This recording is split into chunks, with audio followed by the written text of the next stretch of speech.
Hello.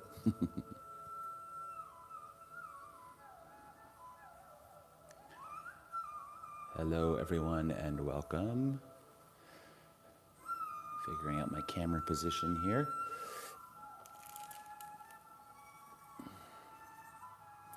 Wanted to make sure to include Buddha and Ramana Maharshi. Anyways, thank you for being with me. I just wanted to, for obvious reasons, I think, contemplate fear, death, and love.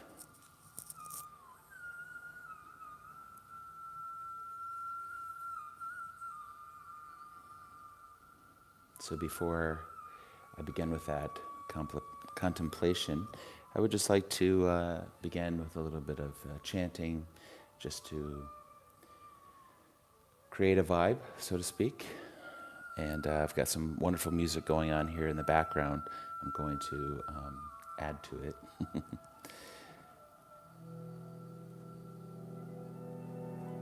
Just a little bit of light oming.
Peace, shanti, shanti, shanti.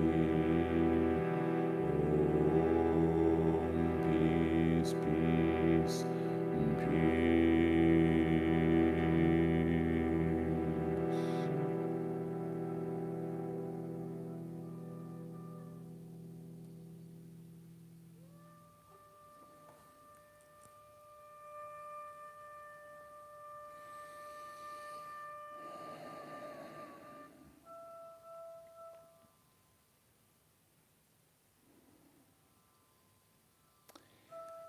So my first teachers were Stephen and Andrea Levine. And I was about 19 years old, and I was living with my father and my stepmother, and she had cancer, and I was going through my own changes, first couple years of college, And basically it was my stepmother and I, we became very close, and she introduced me to a lot of spiritual practices, and also Stephen and Andrea Levine. And they did a lot of work with Elizabeth Kubler-Ross about death and dying. And they joined with Elizabeth Kubler-Ross. Obviously, she came with her medical, psychological background, and they came with their Buddhist background. And I think he did a very good job of merging these two teachings. And so I've got many different thoughts going through my mind right now and things that I'd like to share. But so where to begin? Well, we can only begin here and now. Yes, that's always the answer, here and now.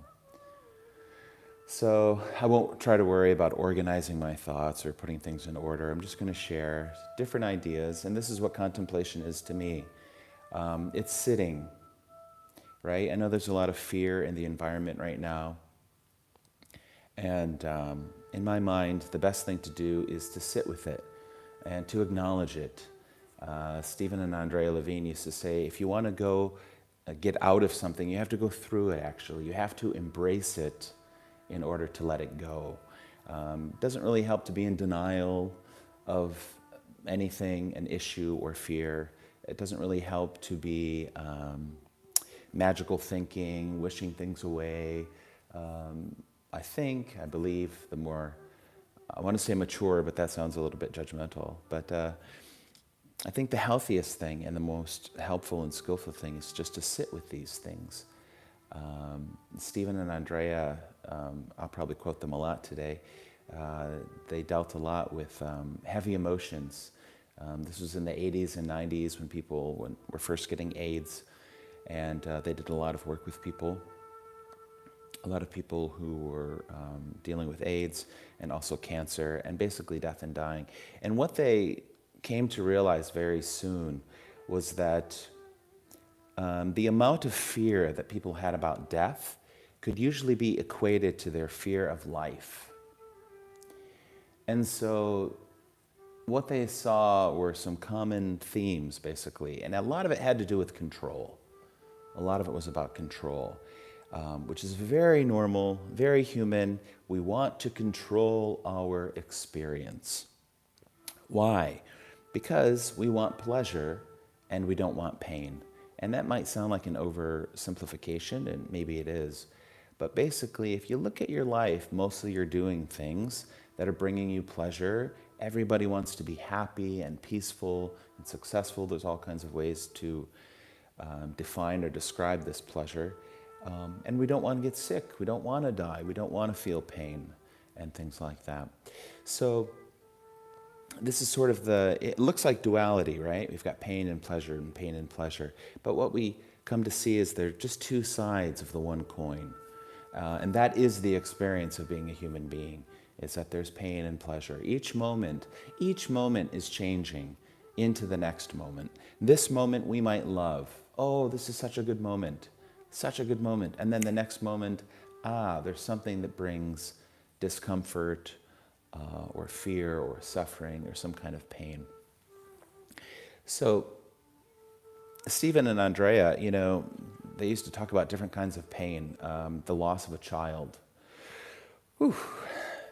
And one mother, I remember, she said, my child had been hit by a car, and I had to go, and I had to identify the body. And she said, I couldn't protect myself from that pain. There was nowhere to go except into that pain, to see my dead child on the table. It just blew my heart open. And in a way, we find that we can't escape from what's going on right now. Anywhere we go, all the information out there is always changing. But so let's just look at fear in general. Let's look at death in general, and see if we can't come to a place where maybe fear is going to still be there, but it won't be in control of us, or it won't be so overwhelming. I'd like to say from the beginning that fear, or any emotion, is in a way just energy.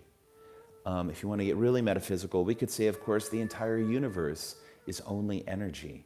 It's just life appearing to happen. It's energy flowing. And another reason that we want to talk about fear is because if you don't talk about these things, they usually get stuck in the mind, and we start ruminating, we start obsessing about fear, or that fear gets stuck somewhere in the body or in the emotional heart or in the energy centers. So as many of you know, because you follow my channel, I love music, I love yoga, I love dancing, I love anything that helps to, life is already flowing, but we're not always flowing with it. So I love anything that will help me to, flow more with life and to make sure that things don't become stagnant or bound up in some sense. So again, I think by talking about fear, talking about death, and just embracing it and looking at it, contemplating it, we can, if we meet something with love and compassion, then it tends to melt, it tends to lose its power over us, and it tends to subside. But if we're running from fear, or we're in this place of pity and whatnot, then we're going to have more difficulty, I believe, with these heavy emotions.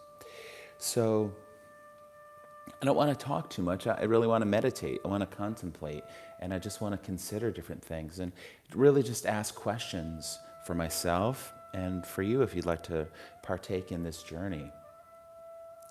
So let's just start with death. Let's just go there. Because if you have a human body, and if you're listening to this video, we can assume that you do have a human body, then we have to acknowledge the fact that this human body, of course, is born. It will live for some duration of time, and then it will die. This is inevitable. And I think it's good to contemplate that. Plato, he said, practice dying. Nisargadatta says it's only the unreal that dies, So this physical form, this physical reality, it's always changing its nature. And if we contemplate it, if we practice dying, Stephen and Andrea used to hold a death meditation, a dying meditation. And they said death was very much like an ice cube melting into water and then into gas. And some people got a little bit nervous doing this meditation. They thought, I'm going to attract death. And he said he felt like it was the opposite. Again, if everyone's going to have their own experience of the universe. But from my experience, whenever I'm in denial of something, life will knock me over the head and be like, look at this, look at this. So I would rather look at something and embrace something head on and directly. And actually then I feel, I don't want to say that I'm in control, because control to me is very, that's another topic, but related to this, of course. But I'd say mostly I just want to be, what's the word? I just want to acknowledge what is. In meditation, we are always looking at what is. And so when fear comes up, fear of death or fear of life, any of these heavy emotions, then that is the meditation. Meditation tells us to just be here now. Be here now and look at whatever is arising. So this outer reality is always changing. Right now it's very interesting what's happening outside in the world and all of the repercussions of this coronavirus. I find myself and others sort of whispering about it, not wanting to bring it up. It reminds me of Billy Crystal when he used to do his stand-up, and he used to talk about, his family talking about cancer. They whisper about it. She's got cancer, So I hope that we don't want to be afraid of something so much that we can't speak about it, and that we can't address it. So, yeah, I'm just going to close my eyes now.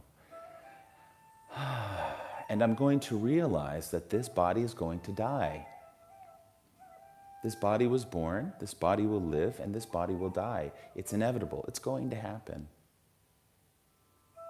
And that's okay.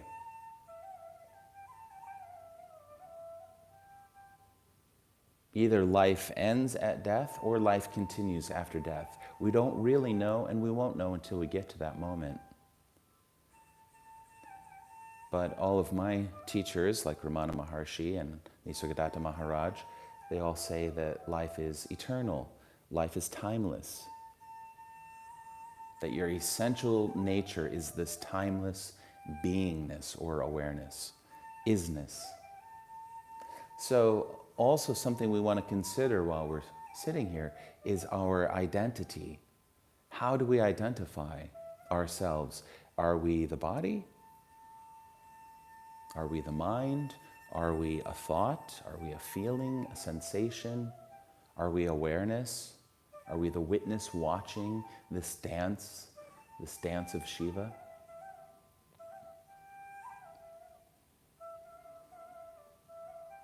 Maybe while we're meditating, we feel very detached or transcendent.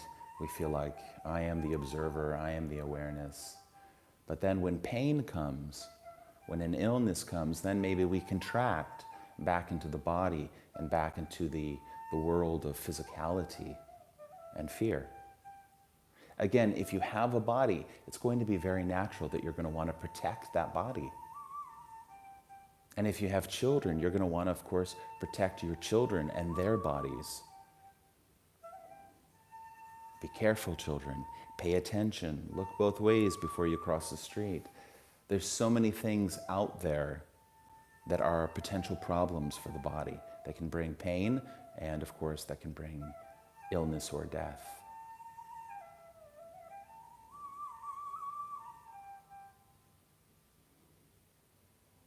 So every so often something happens and it reminds us that we don't actually have as much control as we think we do.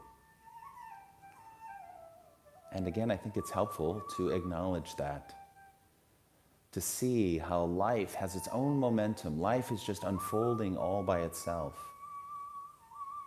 We might create intentions, we might feel very certain that we are in control, but there might be a moment, you might be very successful in controlling your life, but there might be a moment where you realize, I can't control this. How will you react when you realize in that moment that you can't control something? Will it make you angry? I can't control this. I'm so angry. Will you accept the fact that you can't control something? Will it be resignation? Will it be like defeat? Will you give up? Will you become depressed because you realize you can't control something? Or will you just be okay with the fact that whatever it is out of your reach, out of your power?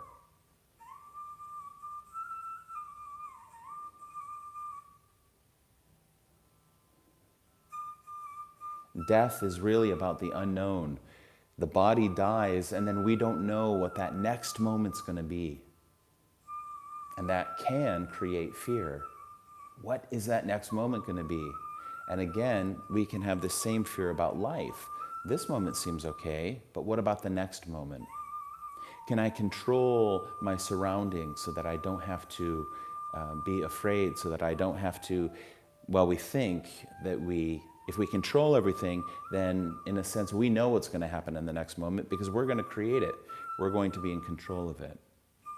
But again, we plan our lives and then God kind of laughs. God says, oh, really? Is that what's going to happen? Sometimes it does work out that way.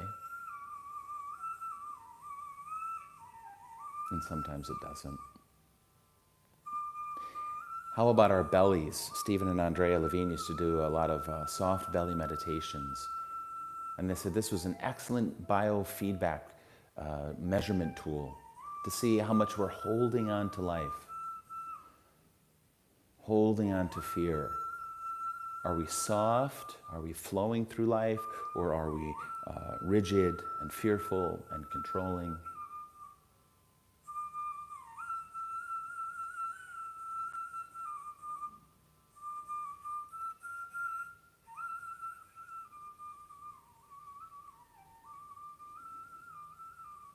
Meditation, it provides a moment for us not to do anything, but just to be with what is, and to watch, to pay attention, and to see What's happening inside of our bodies, our minds?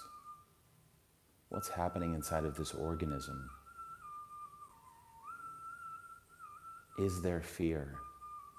What is that fear about?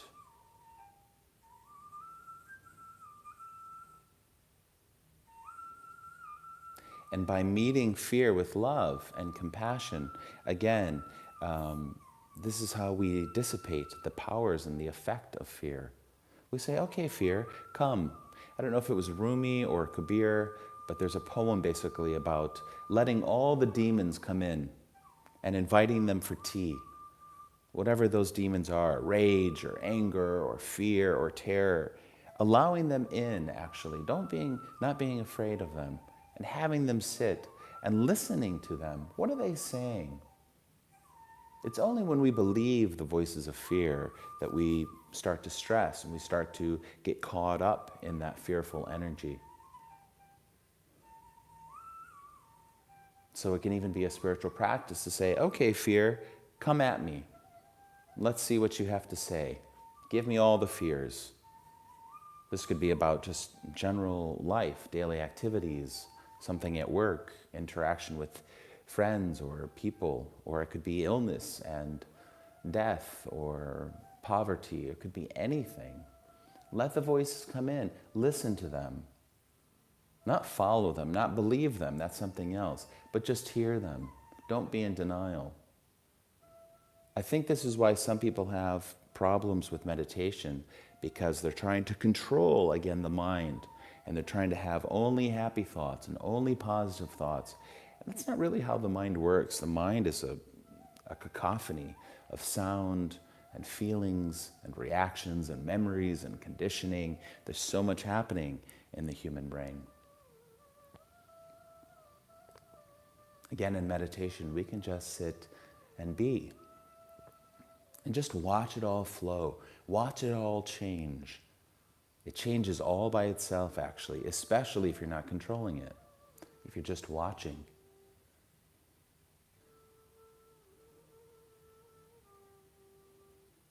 I do believe that in and of themselves, any emotion has a bit of a healthy place. In other words, a lot of these emotions are just reactions to change or reactions to loss, and they have their place. It's only when they become out of control or too much that they start causing problems in our lives. But in and of themselves, they're not really a problem. Would you really want to have a life where there was no emotions, where it was just a calm sea? Maybe that sounds pretty nice, actually. Maybe that's what Buddha's pointing to, this peaceful, calm place. But for most people, are going to feel fear 10,000 more times. They're going to feel angry 10,000 more times. They're going to feel sad 10,000 more times in their lifetime. And if you start telling them you shouldn't feel, you shouldn't have emotional reactions, then they start feeling guilty about being a human being. They start feeling guilty when these powerful emotions arise. So I like to go the other way and say, yes, I'm going to feel these. I'm going to be angry and sad and fearful and happy, of course, inshallah, hopefully. All of these emotions will come. They're all part of the palette with which life is painting on this canvas. And if you look at the entertainment industry, it shows that we love to feel.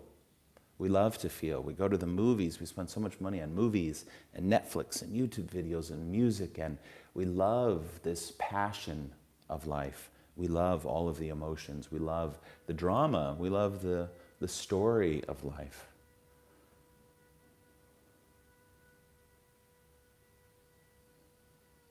For a while.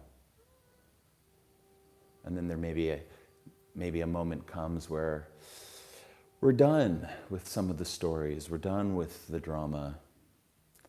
And maybe that's when we turn towards spirituality or meditation or some sort of spiritual practice.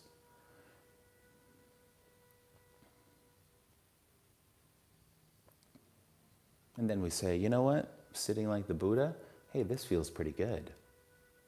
It's peaceful.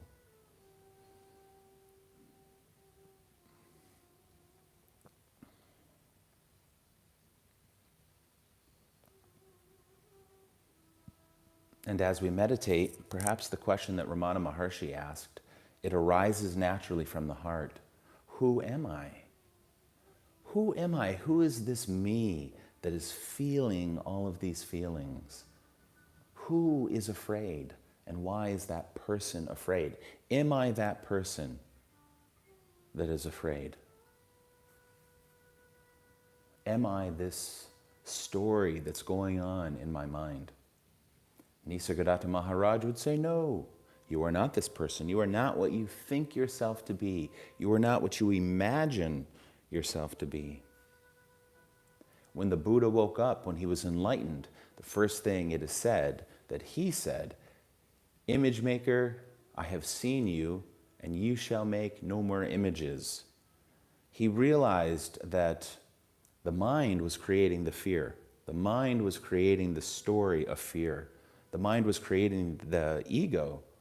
The mind was saying, oh, I am this body, I am this mind, I am this person, and I need to protect this person from everything that's outside of the human body.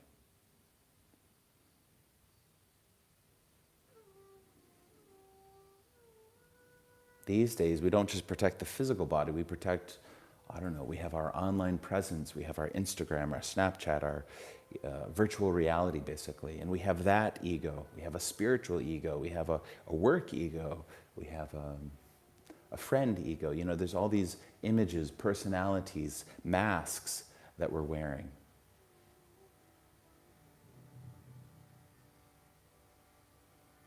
Are we the masks? Are we the hats that we wear? In a sense, yes, we're everything and we're nothing. We're not in denial of anything. It's all happening. Life is being created here and now in this moment by the Creator. The Creator is creating.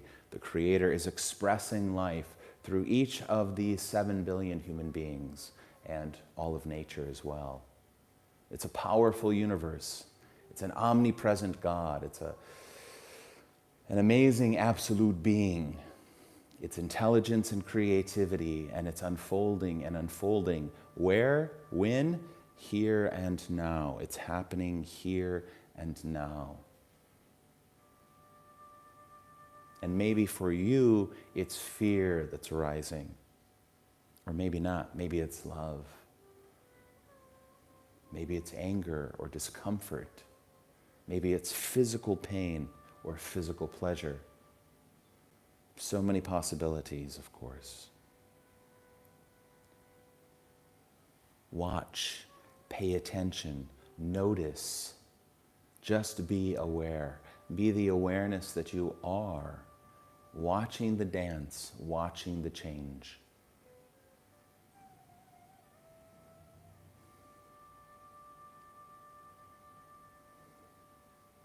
Letting go of control. Letting go of control. Trusting life. Trusting God. Trusting this moment. And if in this moment you feel called to defend yourself or to wash your hands a few more times or whatever it is, then acknowledge that and respect that as well. Everything in my mind is both real and unreal. It's real and it's unreal. It's both. It's everything and it's nothing. Cancer, any illness, a cold, it's real and it's unreal. It's something that we are experiencing in the human body for a moment. It won't last forever, though. It will come, it will dance, it will express itself, and then it will subside.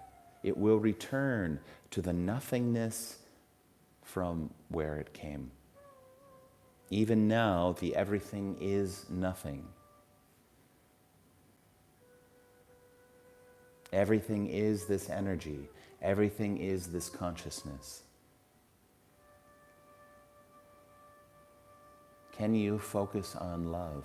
Can you focus on compassion? Not asking you to love the experience, but just to be with the experience as love.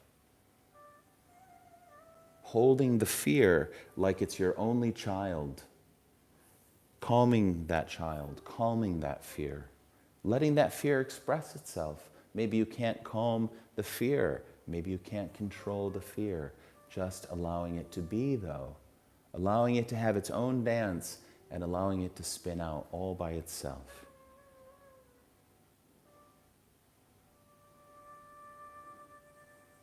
Looking at life, embracing life, interacting with life, having a relationship with life as it unfolds, as it appears, whether or not that's pleasure or pain,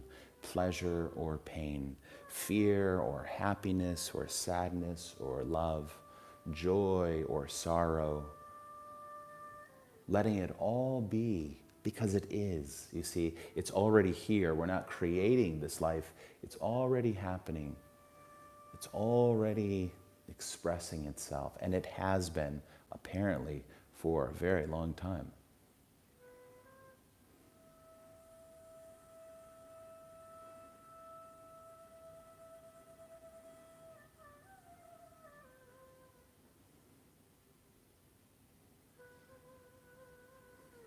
If fear tells you that 2 plus 2 is 5,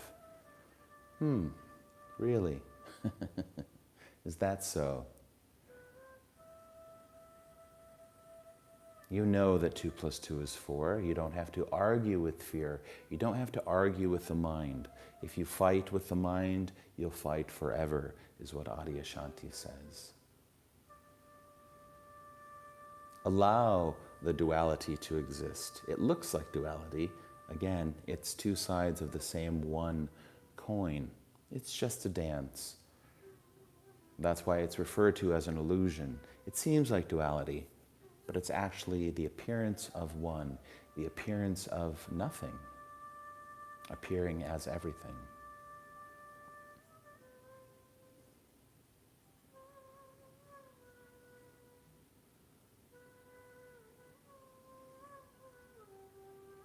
Who are you in this moment? What are you? What is happening? What is appearing? Just be.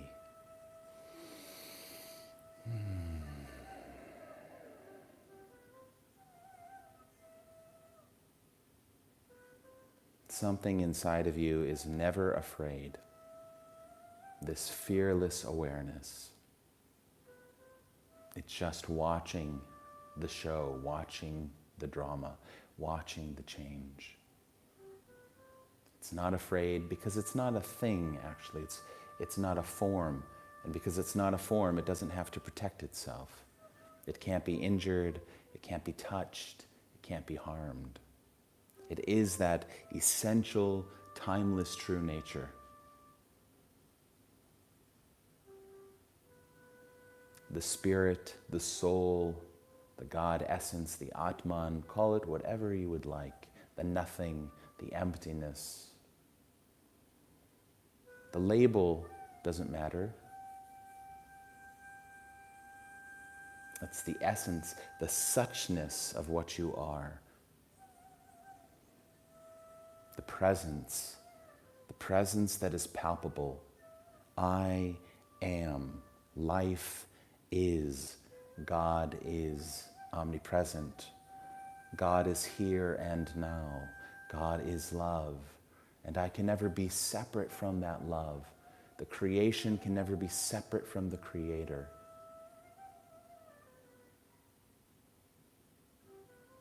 There are no obstacles to yourself, no obstacles to God, which is omnipresent. It's always the case. It's always here and now.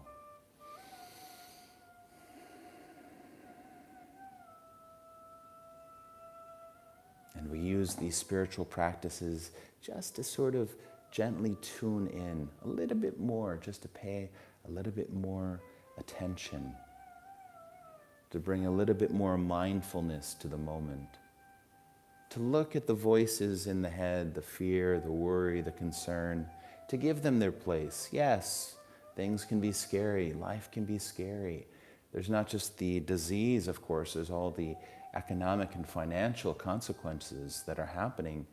You know, people being sent home and being told to stay home and not work, and part-time people maybe losing money or benefits. And so these things, they have their effects. We can't just discount them. We have to watch and pay attention to the entire dance of the universe. And then hopefully we can respond with love, respond with mindfulness, awareness.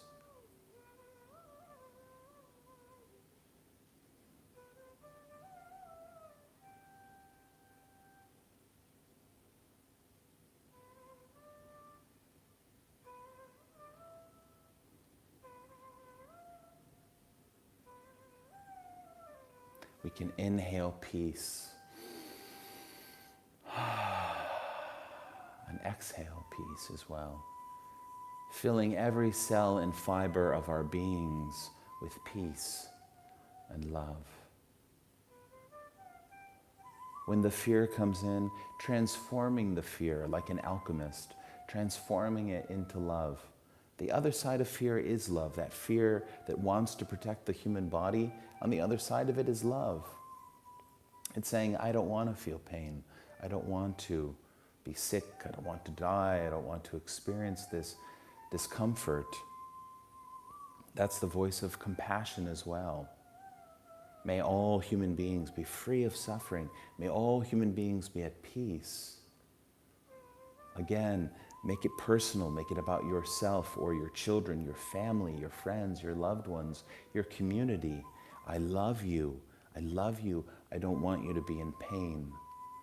Pain is inevitable, but suffering is not.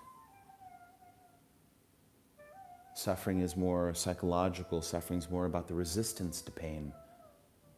So if we can all just be here now and be with each other's pain and fear and just be present and to acknowledge it, to let it come, to let it unfold, to give it space, to give it room to breathe, to give it room to flow.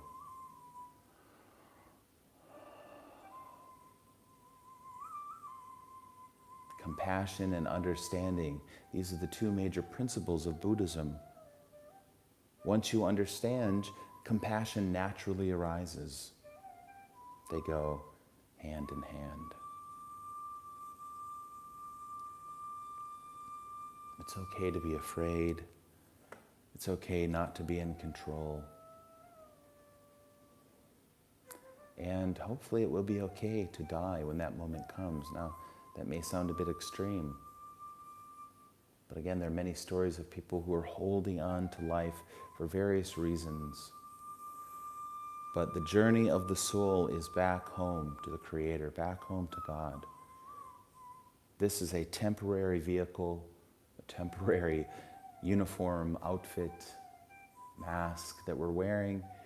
We have our purpose, we have our dharma, we will live it for as long as we're supposed to, and then we return home. We've never left home. Home is here, home is now. But at some point we will discard this body. We will reunite with the beloved. These are just words, of course, we're never separate from the beloved. Lover, beloved, and love, the three are one. Just like the candle flame has heat, light. Ooh, I think I'm forgetting the third one.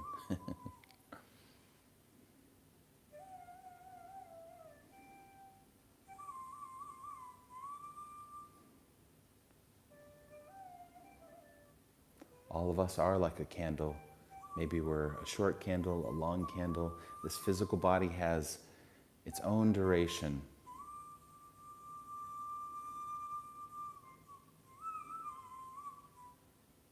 When that candle goes out, the spirit continues.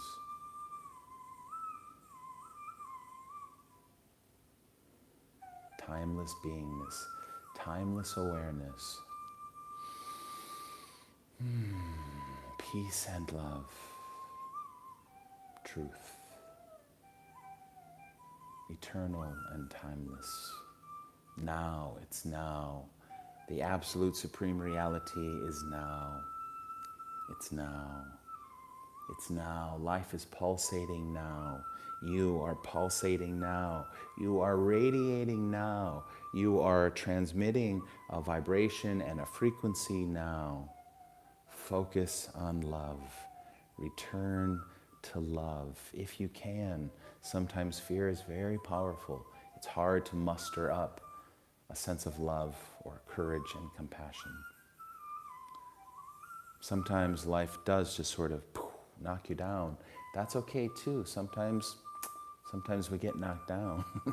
Just enjoy it while you're down until you feel that next moment arise when the Spirit lifts you back up. The fear is over. You brush it off and you move on to the next moment. You do the next obvious thing. That's all we can do, is the next obvious thing. And if you're not quite sure what the next obvious thing is, you can try something like prayer, something like meditation, something just asking, what is the next obvious thing for me to do?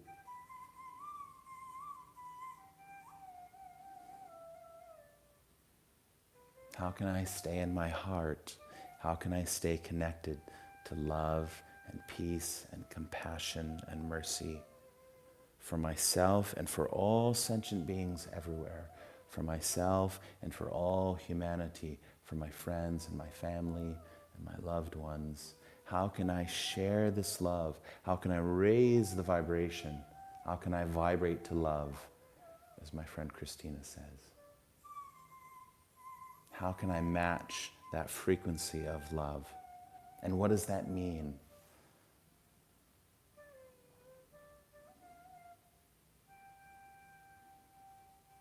Sometimes our love is even coupled, mixed with a bit of anxiety. Notice it. That's the best way to purify something, is to give it your awareness and your attention. That awareness is a love.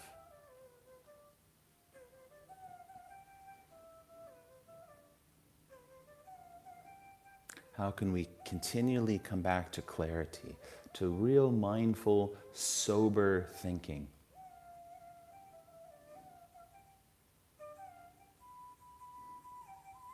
Fear. Looking at fear. Looking at death. Looking at this desire, this need for control.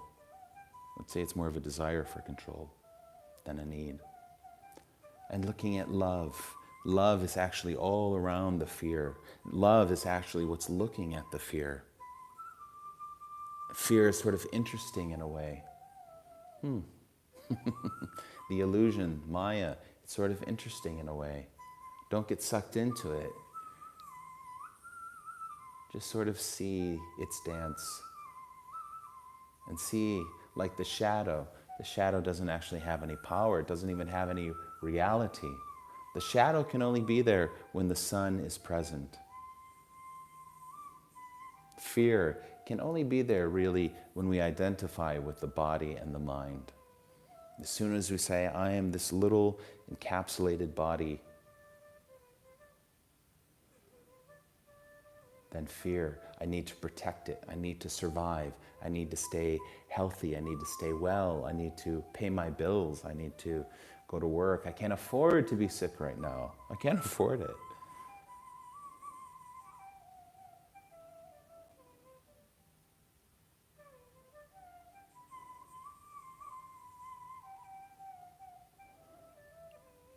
Send it love. Again, as if it were your only child, give it love. Just hold it. Maybe you can't reassure it. You can just send it love while it expresses itself, while the fear comes, while the sadness comes. You just let it have its process, let it have its dance.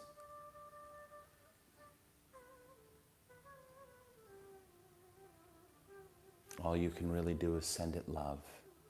We can pray. Sometimes prayer helps us feel a little bit more in control or a little bit more connected to the divine. Perhaps prayer can help us connect to a bigger picture in a way, something more universal, so that we're not just focused on our own story and our own fear or predicament.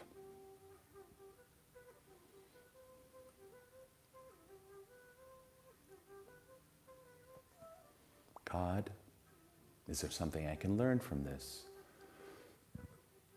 Is there something you want me to know? Is there something you want me to do? Not my will, but thy will be done unto and through me. Throughout history, there has been illness and pain. And I imagine there will be into the future. Maybe at some point it will all disappear. But for now, how do we approach? What is our relationship to illness or fear or death? Do we touch it with fear and pity, or do we open to it with love, compassion, and wisdom, of course? Wisdom and scientific knowledge and doing what we can do to stay healthy and happy and well.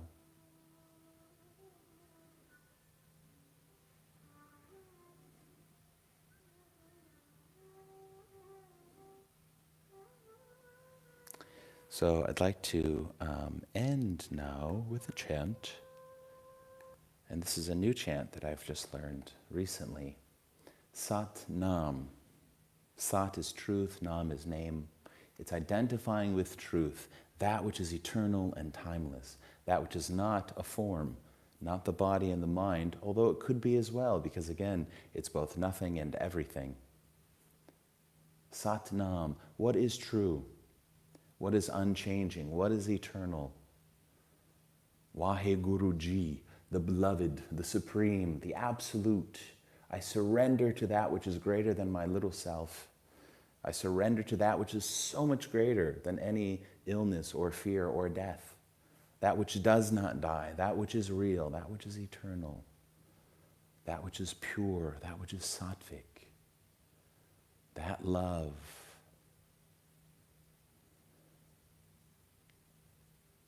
Melting into the heart, melting into love, not melting onto the floor like butter, melting into our power, melting into our strength, melting into our wisdom and our knowingness. This is why Buddha and Ramana and other sages and saints can just sit peacefully in the midst of war, in the midst of the dance, and be at peace. It's okay. Life is okay. Life is okay. All is well. From the viewpoint of the absolute, all is well at the bottom of the ocean. The entire ocean is well. Life is well. So again, I've mentioned what these words mean. For me, it's not about the words per se, it's about the energy. Again, as I mentioned earlier, it's about flow. How do we make sure that we continually not run and try to escape fear, but how can we move fear in a healthy way? By speaking about it, by feeling it, by embracing it in order to let it go, but not pushing it away. It's a very subtle dance that we have here. Can we sing? Can we swim? Can we do yoga? These are the things I love to do. Can we dance? And just feel that fear and look at it again. I know I'm repeating myself, but it's really, for me, it's the same simple few things that we can do. What is fear? Who is afraid? Who dies?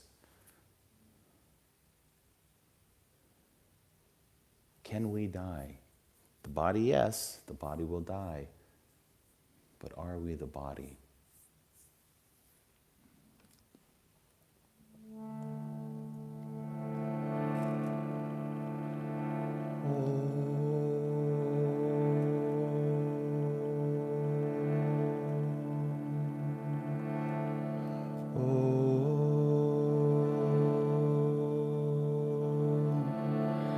Satanam. Satanam, Satanam Ji. Waheguru, Waheguru, Waheguru Ji. Truth, love. Satanam, Satanam, Satanam Ji. Waheguru, Waheguru, Waheguru Ji. I am one with the beloved. I am one with love. I am one with my higher self and my deepest self. I am one with my eternal and timeless self. Satanam, Satanam, Satanam Ji. Waheguru, Waheguru, Waheguru Ji. Satanam, Satanam, Satanam Ji. Waheguru, Waheguru, Waheguru Ji. What if today were your last day on the planet? What would you do? Who would you call and tell them, I love you? I love you and thank you for all that you've given to me in my life. Thank you for all the memories and the experiences. Live every day as if it were your last day, and you will live a full life, I assure you. Satanam, Satanam, Satanam Ji. Waheguru, Waheguru, Waheguru Ji. Satanam, Satanam, Satanam Ji. Waheguru, Waheguru, Waheguru Ji. Satanam, Satanam, Satanam Ji. Waheguru, Waheguru, Waheguru Ji. Satanam, Satanam, Satanam Ji. Waheguru, Waheguru, Waheguru Ji. Satanam, Satanam, Satanam Ji. Waheguru, Waheguru, Waheguru Ji. Satanam, Satanam, Satanam Ji. Waheguru, Waheguru, Waheguru Ji. Satanam, Satanam, Satanam Ji. Waheguru, Waheguru, Waheguru Ji. Satanam, Satanam, Satanam Ji. Waheguru, Waheguru, Waheguru Ji. Satanam, Satanam, Satanam Ji.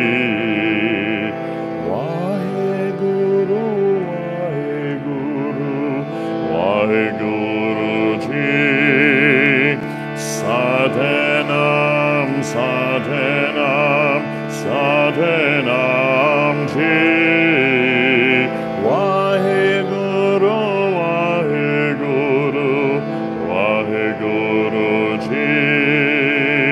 Satanam, Satanam, Satanam Ji. Waheguru, Waheguru Ji. Satanam, Satanam, Satanam Ji. Waheguru, Waheguru, Waheguru Ji. Peace and love, peace and love, peace and love, ji. Waheguru, Waheguru, Waheguru, ji. Peace and love, peace and love, peace and love, ji. Waheguru, Waheguru, Waheguru, ji. Satanam, Satanam, Satanam, ji. Waheguru, Waheguru, Waheguru, ji. Satanam, Satanam, Satanam, ji. Waheguru, Waheguru, Waheguru, ji. Waheguru, Waheguru, Waheguru, ji. Waheguru, ji. Waheguru, ji. Waheguru, ji. Waheguru, Waheguru, Waheguru, ji. Waheguru, Waheguru, Waheguru, ji. Waheguru, Waheguru, Waheguru, ji. Waheguru, Waheguru, Waheguru, ji.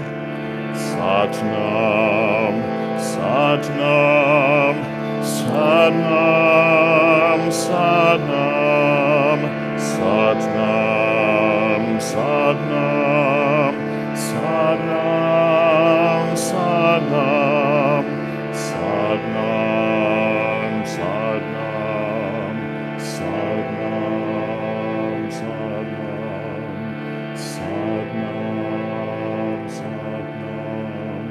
Satnam, Satnam,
May all beings everywhere be free of suffering. May all beings be happy and healthy and well.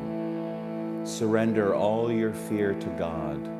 Surrender all your fear to the Beloved. Love will melt all fear. Love will dissolve all fear and holding and pain and suffering. Melt, die into love in each moment. Surrender to love. return to love. Be the love that you are. Be the love that you were created to be. Be the love that is your true nature, both timeless and eternal. May all beings be healthy. May all beings be blessed. Loka samista sukhino bhavantu. Loka samista sukhino bhavantu.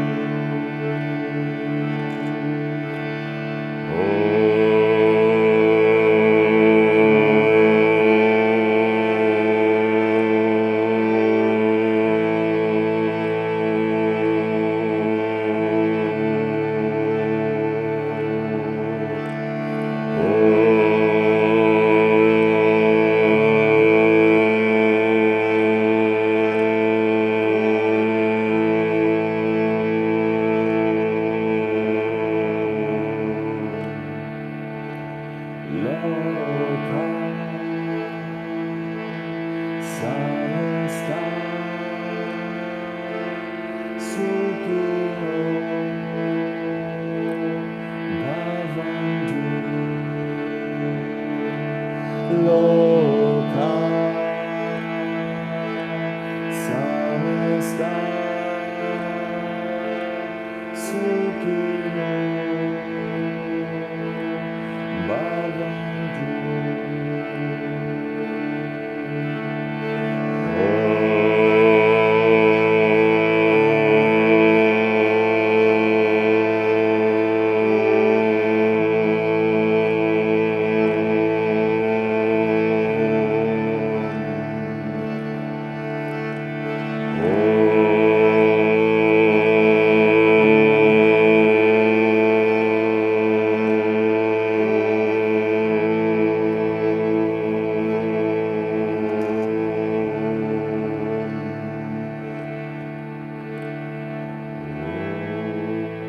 I surrender to love,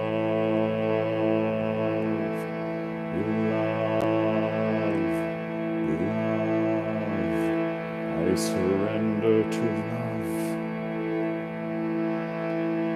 Joy, joy. I surrender to joy. Love, love. I surrender to love.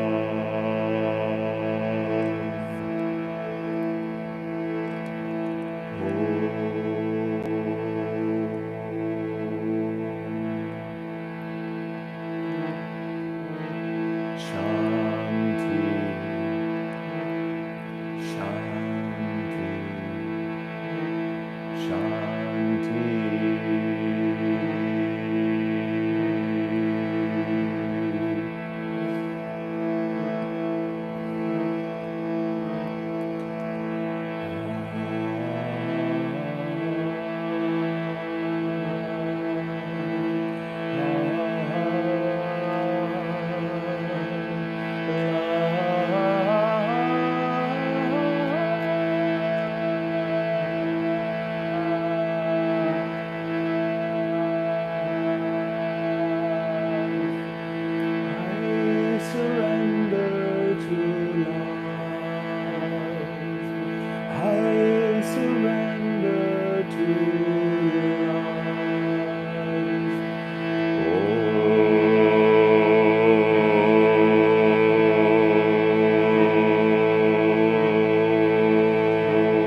Peace and love. Fear can seem very powerful, but love melts everything. Everything dissolves in love. Everything dissolves in love. Just keep returning to love, keep being love, keep surrendering to love and light and truth and wisdom and peace and nonviolence. Allow your entire world, your entire community to be transformed by the power of love.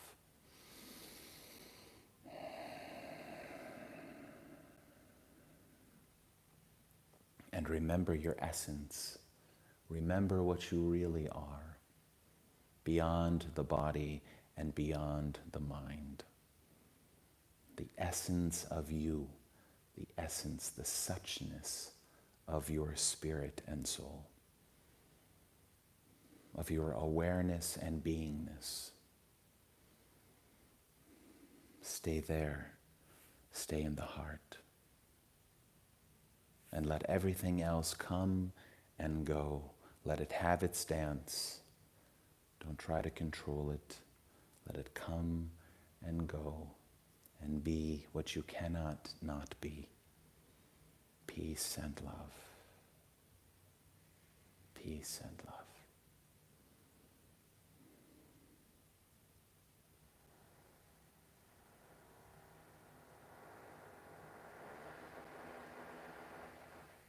And the construction continues.